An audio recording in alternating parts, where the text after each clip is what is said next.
بسم الله الرحمن الرحيم. الحمد لله رب العالمين، والصلاة والسلام على سيد الأنبياء والمرسلين وخاتم النبيين سيدنا محمد وآله وصحبه أجمعين، ومن تبعهم بإحسان ودعا بدعوتهم إلى يوم الدين. أما بعد، عن أبي هريرة رضي الله عنه قال قال رسول الله صلى الله عليه وسلم: نفس المؤمن معلقة بالدين حتى يقضى عنه، أو كما قال عليه الصلاة والسلام. رواه الترمذي وابن ماجه. اللهم صل على محمد وعلى آل محمد وبارك وسلم. محترم بزرگوں، دوستوں اور دینی بھائیوں، حدیث پاک میں آتا ہے کہ 4 قسم کے لوگ جہنم میں ایسے ہوں گے جن کی تکلیف اور عذاب کو دیکھ کر دوسرے جہنمی اپنے عذاب کو بھول جائیں گے اور ایک دوسرے سے پوچھیں گے کہ اس نے ایسا کون سا جرم کیا تھا، اس نے ایسا کون سا گناہ کیا تھا کہ ایسے دردناک عذاب میں مبتلا ہے۔ 4 قسم کے لوگ ہوں گے جن کو نہایت دردناک عذاب دیا جائے گا۔ پہلا وہ شخص ہوگا رجل مغلق علیہ تابوت من جمر وفی عنقہ اموال الناس۔ پہلا شخص وہ ہوگا جس کو آگ کے صندوق میں بند کر دیا جائے گا، کھولتے پانی دہکتی آگ کے درمیان وہ ادھر سے ادھر بھاگ رہا ہوگا، جیسے ہیلی کاپٹر یا جیسے موٹر کار، اس طریقے سے ادھر سے ادھر بھاگ رہا ہوگا، اور ہائے بربادی، ہائے مصیبت، ہائے تباہی، ہائے موت، چلا چلا کر کے بھاگ رہا ہوگا ادھر سے ادھر۔ جہنمی اس کے اس منظر کو دیکھ کر اپنے عذاب کو بھول جائیں گے اس وقت جبکہ وہ خود عذاب میں مبتلا ہوں گے، اور وہ ایک دوسرے سے پوچھیں گے کہ اس نے ایسا کیا جرم کیا ہے کہ اس نے ہم کو بھی مصیبت میں مبتلا کر دیا۔ مصیبت در مصیبت، ہم تو اپنے تکلیف مصیبت میں مبتلا تھے، اس منظر نے ہمیں اور مصیبت میں مبتلا کر دیا۔ تو جواب ملے گا ان کو کہ یہ وہ شخص ہے فی عنقہ اموال الناس، اس کے گردن پر لوگوں کا مال کا بوجھ ہے، لوگوں کا مال ناجائز طریقے سے لے لیتا تھا، قرض لے کر ادا نہیں کرتا تھا، ان کا مال چھین لیا کرتا تھا، مال پہ قبضہ کر لیا کرتا تھا، غصب کر لیا کرتا تھا، مالی معاملات اس کے ٹھیک نہیں تھے، جس سے معاملات کرتا تھا اس کا حق دبا لیا کرتا تھا۔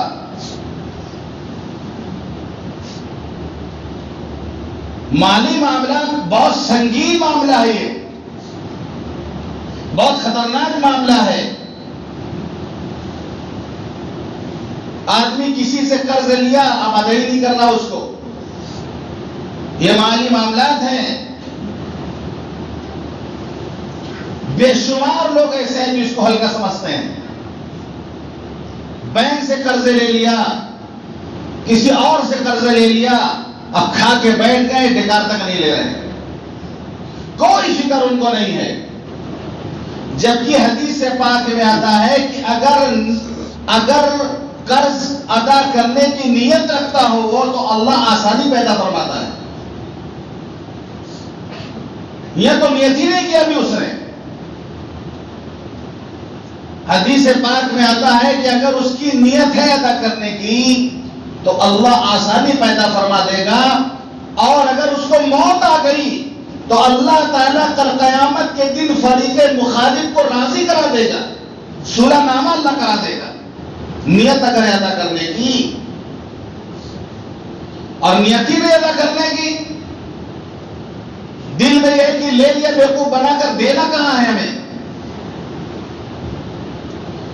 تو فرمایا لقی اللہ سارقا، یہ شخص قیامت کے دن اللہ سے چور اور ڈکیت بن کر ملاقات کرے گا. اللہ کے دربار میں چور کی حیثیت سے، ڈکیت کی حیثیت سے حاضر ہوگا وہ.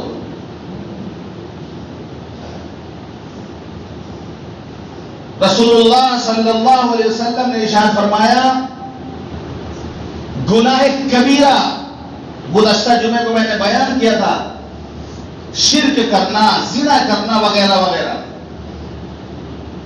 کبائر کے بعد، گناہ کبیرہ کے بعد، کبائر کے بعد سب سے بڑا گناہ یہ ہے کہ آدمی قرض لے کر مر جائے اور اس کی ادائیگی کا سامان چھوڑ کر نہ جائے. قرض لیا اور مر گیا، ادائیگی کا سامان بھی نہیں کر کے گیا کہ اس کے ترکے میں سے جو مال چھوڑ کے جائے گا سب سے پہلے قرض ادا کیا جائے گا. پھر اگر اس نے وصیت کی ہوگی تو تہائی مال میں وصیت نافذ ہوگی، اس کے بعد مال بچے گا تو وارثوں میں تقسیم ہوگا. یہ بات آ چکی پہلے. سب سے پہلے قرض. حضرت ابو ذر غفاری رضی اللہ عنہ فرماتے ہیں کہ رسول اللہ صلی اللہ علیہ وسلم مجھے لے کر چلے.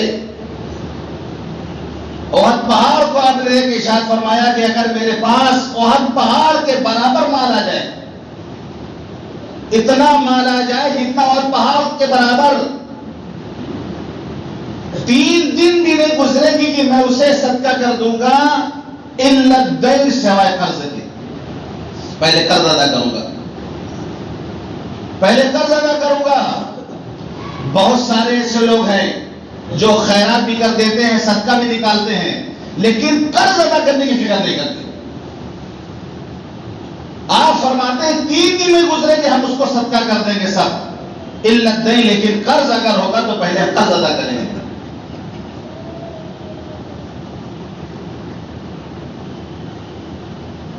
میں نے حدیث جو بھی پڑھی، حدیث کے راوی حضرت ابو ہریرہ رضی اللہ عنہ، وہ روایت کرتے ہیں کہ رسول اللہ صلی اللہ علیہ وسلم نے ارشاد فرمایا نفس المؤمن معلقۃ بدین حتی یقضى عنہ. ترمذی شریف کی روایت ہے کہ رسول اللہ صلی اللہ علیہ وسلم نے ارشاد فرمایا مومن کی روح مرنے کے بعد مومن کی روح اٹکی رہتی ہے، رکی رہتی ہے جب تک کہ اس کا قرض ادا نہ کر دیا جائے. یعنی اگر وہ صاحب ایمان ہے، اس نے نیک اعمال کیے ہیں، نیک اعمال پر جو اللہ کے وعدے ہیں کہ اس کو انعامات ملیں گے، جنت میں جائے گا، انعامات ملیں گے اس کو، لیکن اگر وہ قرض دار ہے جب تک اس کا قرضہ ادا نہیں ہو جائے گا اس کی روح بھی اٹکی رہے گی، وہاں تک پہنچ ہی نہیں پائے گا. وہ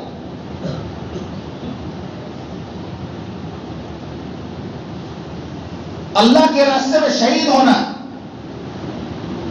بہت بڑا مقام و مرتبہ ہے.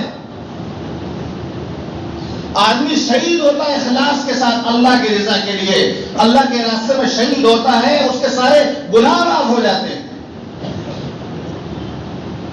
شہداء کا بڑا مقام ہے اللہ کے ہاں. ہم دعا کرتے اہدنا الصراط المستقیم، اے اللہ ہمیں صراط مستقیم پر چلا. صراط مستقیم کن لوگوں کا راستہ ہے، کن پر اللہ نے انعام کیا ہے؟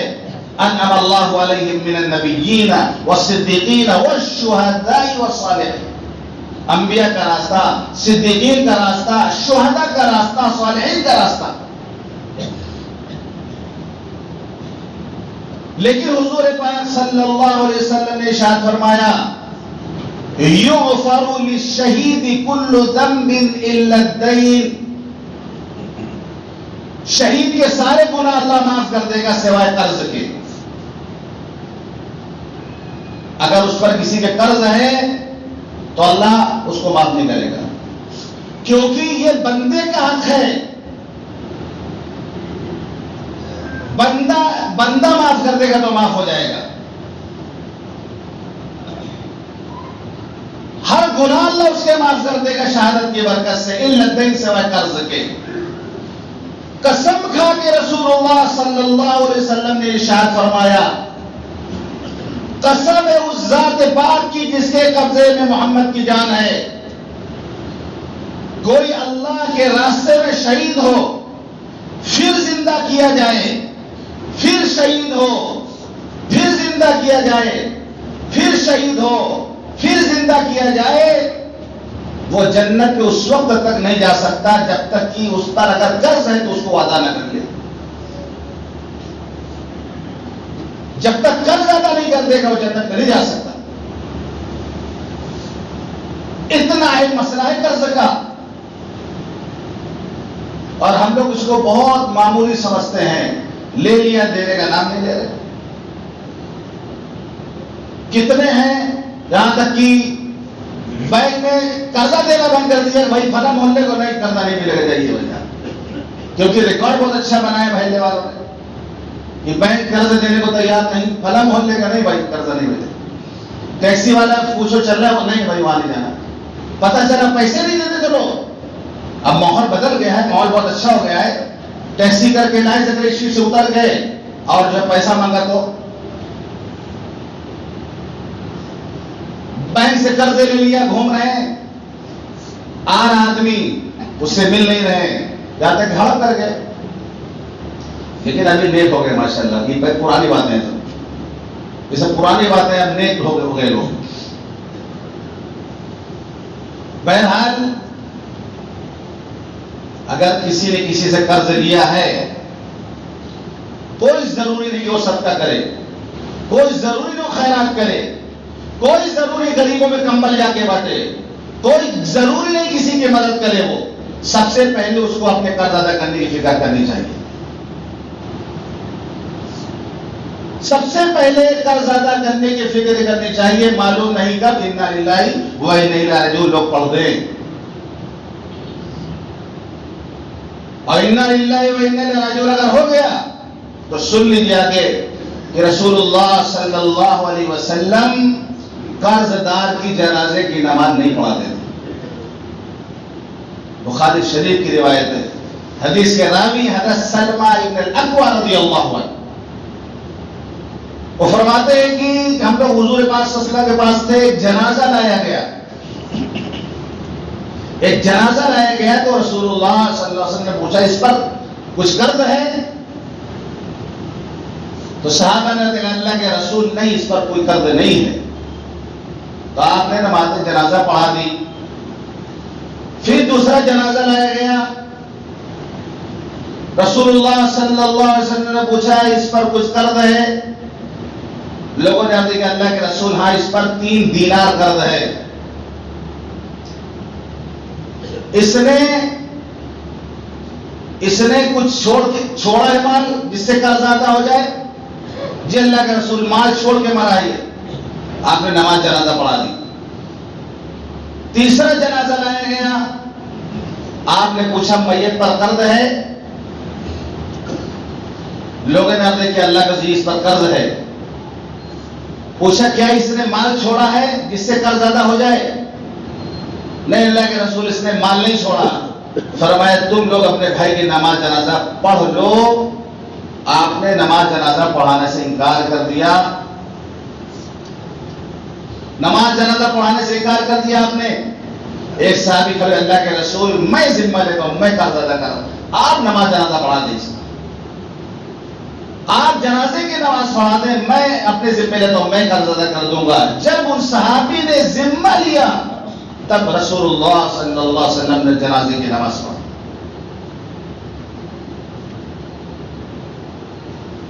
کیونکہ نبی جنازہ پڑھا دیں گے تو بیڑا تو پار ہو جائے گا اس کا. نبی جس کی جنازے کی نماز پڑھا دے اس کا بیڑا پار. اب وہ جس کا قرض لیا ہے اس کے ساتھ حق تلفی ہو جائے گی، کیونکہ جس کا مال وہ لیا اس کو مال نہیں ملا، اس کی مغفرت ہو گئی. تو ناانصافی ہوگی اللہ کے یہاں پہ، اور وہ وہاں پر انصاف کا ترازو اللہ قائم کرے گا. اس لیے اللہ کے رسول صلی اللہ علیہ وسلم جنازہ کی نماز پڑھنا سیکھا کرتے ہیں. یہ ابتدائی دور کی بات ہے، جب حالات سخت تھے، تنگی تھی، جب وسعت ہوئی تو پھر رسول اللہ صلی اللہ علیہ وسلم کا معمول یہ تھا کہ آپ اپنی طرف سے قرض ادا کر دیتے تھے. آپ فرماتے تھے من ترک مالا فلیہلہ ومن ترک دینا فإلی والیہ.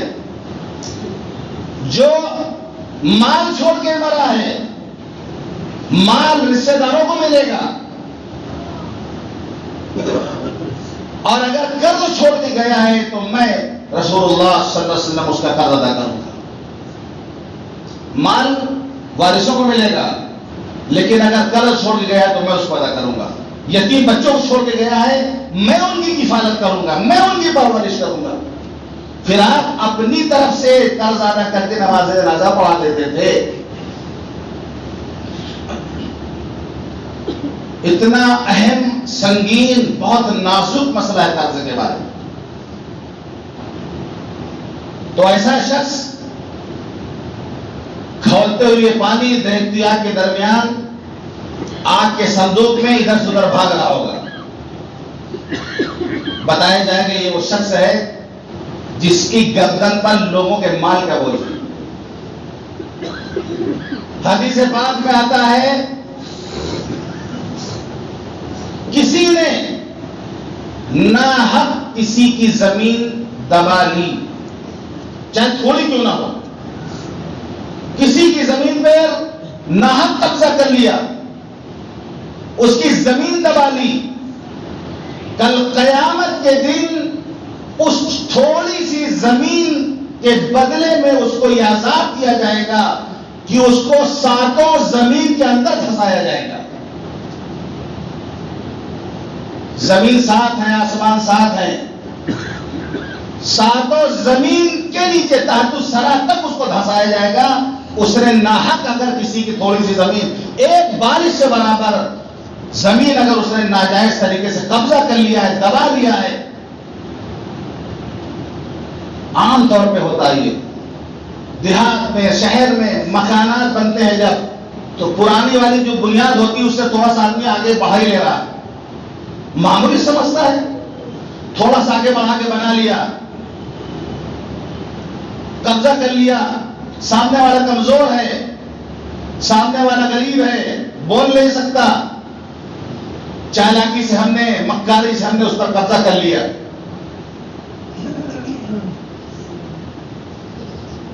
یہ عام بات ہے اور ہم اس کو معمولی سمجھتے ہیں، خوش ہوتے ہیں کہ ہم بہت ہوشیاری اور چالاکی سے ہم نے اس کی زمین دبا لیا. اور ایسے ظالم یہ پوری زمین کھا جا رہے ہیں لوگوں کی، پورے کاغذات لے کے کھا جا رہے ہیں لوگوں کی، غریبوں کی پورے زمین ہڑپ کر لے رہے ہیں، پوری باڑی ہڑپ کر لے رہے ہیں. ایسے ظالم بھی ہیں. یا ایک بارش سے یہ بات ہو رہی پوری باڑی لوگ ہضم کر کے بیٹھے ہوئے، قبضہ کر کے بیٹھے ہوئے. فرمایا تھوڑی زمین ہوگی تب بھی اس کے بدلے میں اس کو ساتوں زمین کے اندر دھنسایا جائے گا.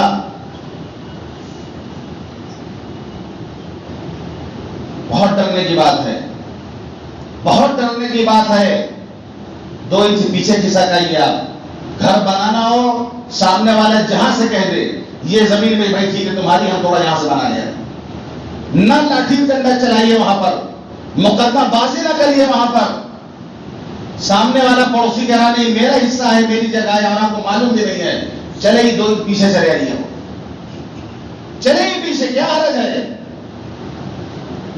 تھوڑا سا چھوٹا گھر بنے گا، لیکن اگر آپ نے آگے بڑھا لیا تھوڑا سا تو سوچیے پھر کیا ہوگا.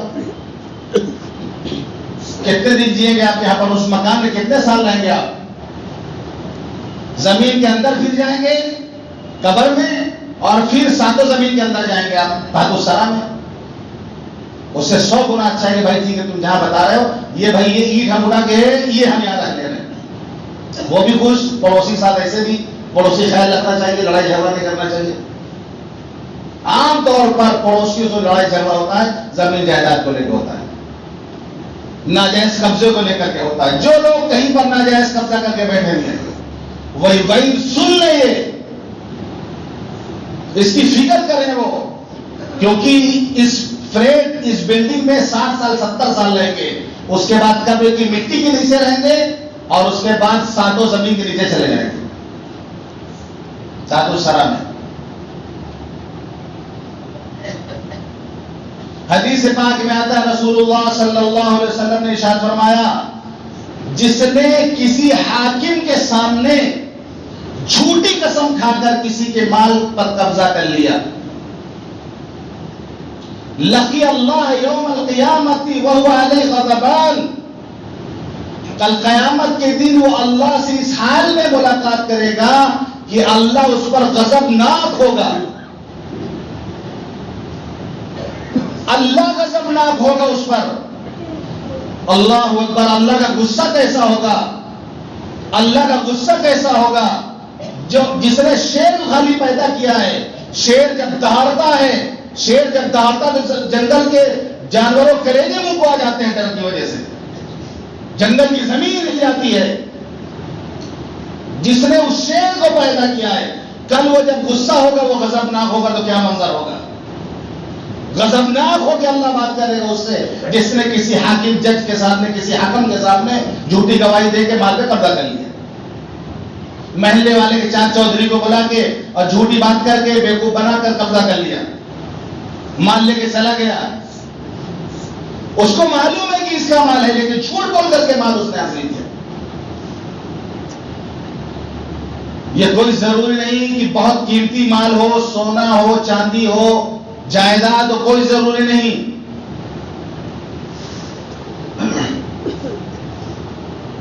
حضرت ابو امامہ رضی اللہ روایت کرتے ہیں کہ رسول اللہ صلی اللہ علیہ وسلم نے ارشاد فرمایا، من اقتطع حق امرئ مسلم،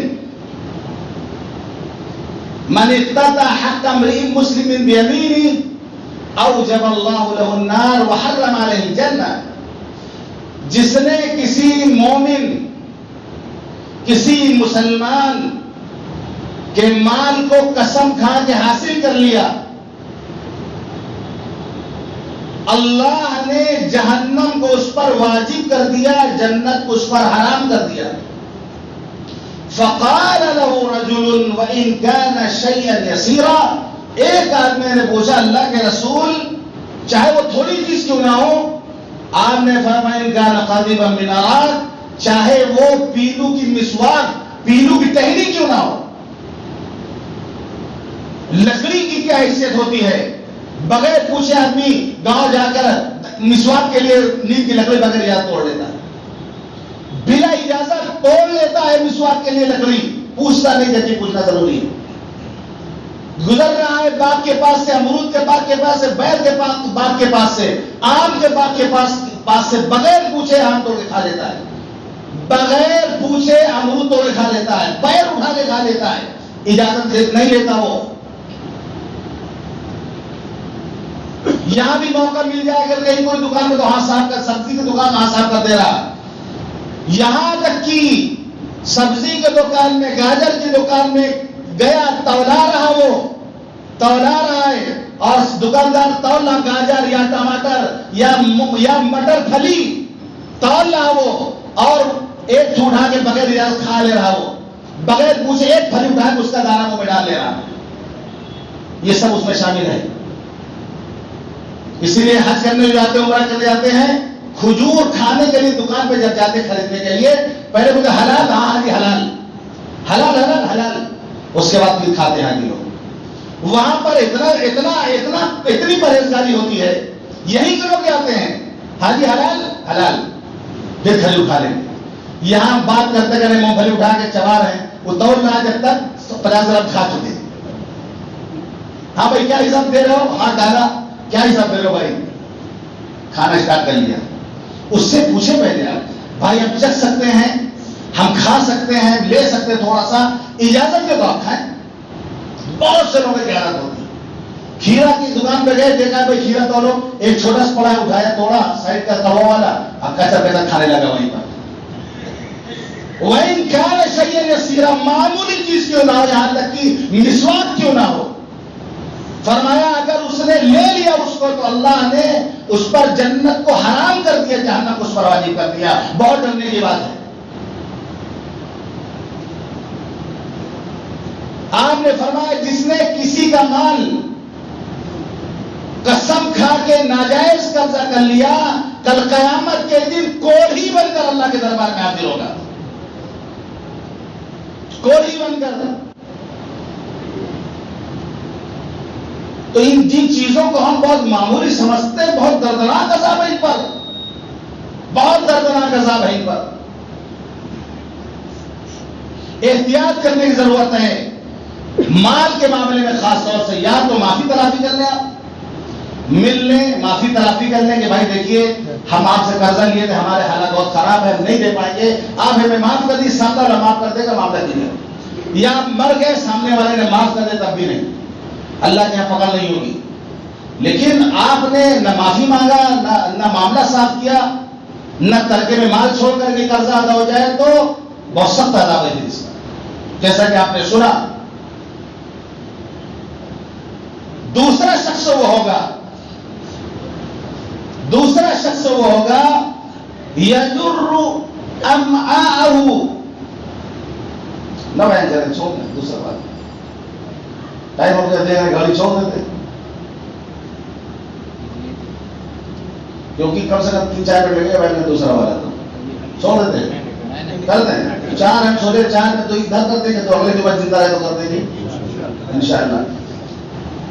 فرمایا رجل یجر امعاءہ, دوسرا وہ شخص ہوگا جس کی آنتیں پیٹ سے باہر لٹک رہی ہوگی, آنتوں کو اپنے ہاتھوں سے پکڑ کر جہنم میں ادھر ادھر بھاگ رہا ہوگا. ہائے مصیبت, ہائے تباہی, ہائے موت, چلا رہا ہوگا اور آنتوں کو اپنے پکڑ کے جہنم میں بھاگ رہا ہوگا. جہنمی دیکھ کے کہیں گے اس کو کون سا برا اس نے ایسا کیا, کس نے ہم کو دوہری مصیبت میں مبتلا کر دیا. جواب دیا جائے یہ وہ شخص ہے پرواہ نہیں کرتا تھا کہ کہاں پہ پیشاب لگ رہا ہے, پیشاب سے نہیں بچتا تھا, پیشاب کی چھینٹوں سے نہیں بچتا تھا, اس کو پرواہ نہیں ہوتی تھی کہ پیشاب اس کے کپڑے میں, بدن میں کس جگہ لگ رہا ہے, اس کی پرواہ نہیں کرتا تھا. اس کی کیا سزا مل رہی ہے؟ جہنم میں کی آنکھیں لٹکی ہوئی سب باہر. حدیث پاک میں آتا, حدیث کے راوی حضرت عبداللہ ابن عباس رضی اللہ عنہ, وہ فرماتے ہیں کہ میں رسول اللہ صلی اللہ علیہ وسلم کے ساتھ تھا, ایک قبر, 2 قبروں کے پاس سے حضور پاک صلی اللہ علیہ وسلم کا گزر ہوا. آپ نے فرمایا انہما لیعذبان, ان 2 قبروں میں جو مردے ہیں دونوں کو عذاب ہو رہا ہے. وما یعذبان فی کبیر, بہت بڑی غلطی انہوں نے نہیں کی, بہت بڑا گناہ انہوں نے نہیں کیا ہے جس کی وجہ سے ان کو سزا مل رہی, بہت بڑے گناہ کی پاداش میں سزا نہیں پا رہے ہیں لوگ. ایک ان میں سے ایسا تھا امحدما, ایک ایسا تھا جو پیشاب کی چھینٹوں سے نہیں بچتا تھا. لا یستتر من البول, پیشاب کی چھینٹوں سے نہیں بچتا تھا. واما الاخر, دوسرا چغلی کرتا تھا, یمشی بالنمیمہ, چغلخوری کیا کرتا تھا. دوسرا چغلخوری کرتا, یہ دوسرا تھا. جبکہ سے بچنا بہت آسان تھا, بہت مصیبت نہیں تھی, بہت بڑا پہاڑ توڑنا نہیں تھا, بہت معمولی تھے دونوں, بچ سکتا تھا دونوں سے, پیشاب سے بچ جاتا, چغلخوری سے بچ جاتا. لیکن اس پہ دونوں مبتلا ہوئے جس کی سزا ان کو مل گئی.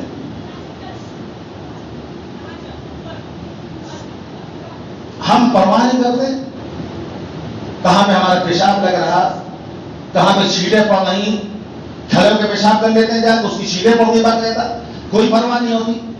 بہت سے تو پانی نہیں لیتے, کم سے کم 50 گرام پیٹرول ایسی پہن میں لگ گیا, ایسی گھوم رہے ہیں. جماعت والے پہنچ کے اللہ کا چلو دین کی بات ہو رہی, ہم پاک نہیں, ہم ناپاک ہیں. مسلمان ناپاک ہو سکتا ہے؟ ایمان والوں کو ناپاک رہنا چاہیے. صاف بات کہیں ہم ناپاک کے مسجد میں جا سکتے ہیں. کیا زندگی ایسی ہے کہ آپ اللہ کے گھر میں نہ آ سکتے ہو؟ ایک لمحہ آپ کا کیسے اس حال میں گزرے کہ آپ اللہ کے گھر نہ آ سکتے ہوں؟ اسی وقت موت آ گئی تو کیا کریں گے آپ؟ بچے کھلا رہے پیشاب کر دیا، کوئی حرج نہیں، پیشاب لگا ہوا گھوم رہے اسی طریقے سے، یعنی پیشاب کو معمولی سمجھ لیا. اور حدیث میں جو ہے لا یستتر بعض وقت لا یستبرئ من البول، استبرا نہیں کرتا تھا پیشاب سے. استبرا کہتے ہیں پیشاب کرنے کے بعد بہت سے لوگوں کے قطرات باقی رہ جاتے ہیں، جب وہ پیشاب کر کے فارغ ہو کے کپڑا پہنتے ہیں تو پیشاب کا قطرہ نکلتا ان کا، اس کے لیے ضروری ہے کہ وہ استبرا کرے. تو بعض روایت میں لا یستبرئ من البول ہے، یہ استبرا نہیں کرتا تھا، قطرہ ٹپک جاتا تھا چلا جاتا ایسے گھومتا تھا. یہ اگر کسی کو ایسی بیماری ہے، کسی کو ایسی تکلیف ہے تو سب سے پہلے تو علاج کرے کسی ڈاکٹر سے. ایک معجون آتا ہے، معجون کندر خاندان کا بنا ہوا، وہ کھائے اس کو، اس سے انشاءاللہ آرام ملے گا. نہیں، حکیم سے رابطہ کرے. پیشاب کرے تو جب تک اس کو اطمینان نہ ہو جائے، وہ فارغ نہ ہو.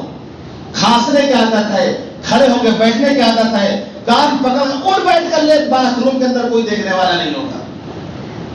اٹھ بیٹھ کرنے کی عادت سے اگر بچے ہوئے قطرے نکل جاتے ہیں تو کر لے، وہاں پر وہ فارغ ہو کر کے باہر نکلے، وہ اطمینان کے ساتھ نکلے. ورنہ بہت سخت وعید ہے. ہم مسلمان ہیں، ہم ایمان والے ہیں، ہمارے یہاں طہارت بھی ہے، نظافت بھی ہے، سب کچھ ہے، پھر بھی ہم ناپاک ہیں. یہ زیب نہیں دیتا ایک مسلمان کو یہ کہے کہ ہم ناپاک ہیں. پاک صاف رہیں. پاکی کو آدھا ایمان کہا گیا ہے. الطہور نصف الایمان، باقی آدھا ایمان ہے. ہمیں پاک صاف رہنا چاہیے. یہ دو شخص ہوں گے جن کو خطرناک عذاب مل رہا ہوگا. اللہ تعالی ہم سب کی پوری امت کی اللہ حفاظت فرمائے. اللہ تعالی ہم سب کو کہنے سننے میں توفیق عطا فرمائے. وآخر دعوانا الحمدللہ.